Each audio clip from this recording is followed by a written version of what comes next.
Canada, the second largest country with a population of 30 million and has 50% of the world's fresh water. For thousands of years, it was populated by the natives. In 1001, Vikings discover Canada and name it New World. Nobody else finds Canada until the end of the 15th century, when Henry VII sends an expedition by Giovanni Caboto, also known as John Caboto, to go across the Atlantic. They find land and appropriately call it Newfoundland. Later, a French explorer on the same expedition called Jacques Cartier discovered a river on St. Lawrence Day and called it St. Lawrence River. The natives called settlements Kanata, which led to the British calling the land Canada. In 1603, Samuel de Champlain discovers Niagara Falls. The French call their area of land Quebec.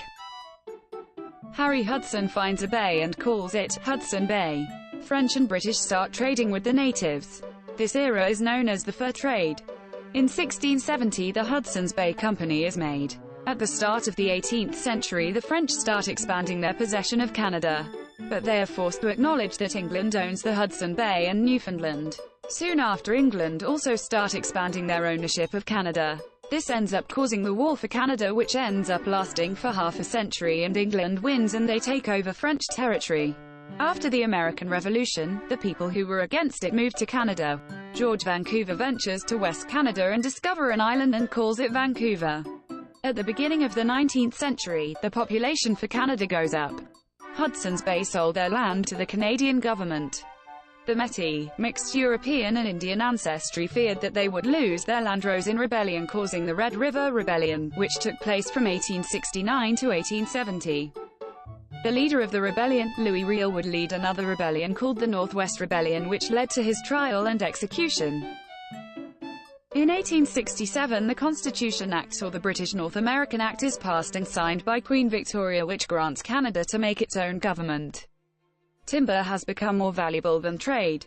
In 1870, an expedition goes north which leads to the discovery of the Northwest Territories. In 1871, BC becomes a province. Expansion of the railway at the end of the 19th century causes rapid growth in economy and population. Lots of immigrants from different countries come to Canada and go to the prairies and started settlements. 1905, Alberta and Saskatchewan join the Confederacy. Until World War I, Canada is the fastest growing economy. In World War I, 620,000 troops were sent to fight in Europe. 67,000 died and 173,000 were wounded. This had a strong impact on Canadian nationalism and the desire to self-govern its international affairs, which was obtained with the Statute of Westminster 1931, which made it separate from England. The Great Depression happened between 1929 to 1933, which was an economic crisis where the entire world was affected except for the USSR. This led to employment dropping to 23%. Due to gas prices going through the roof, people were forced to have their automobiles pulled by horses.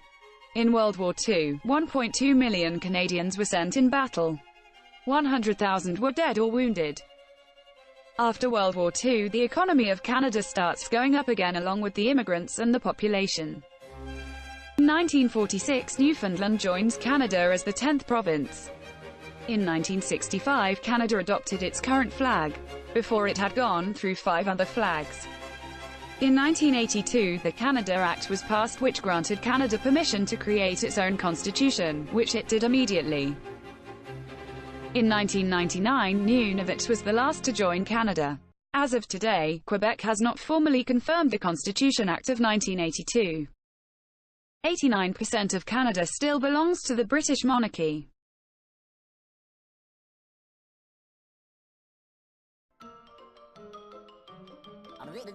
That's all, folks.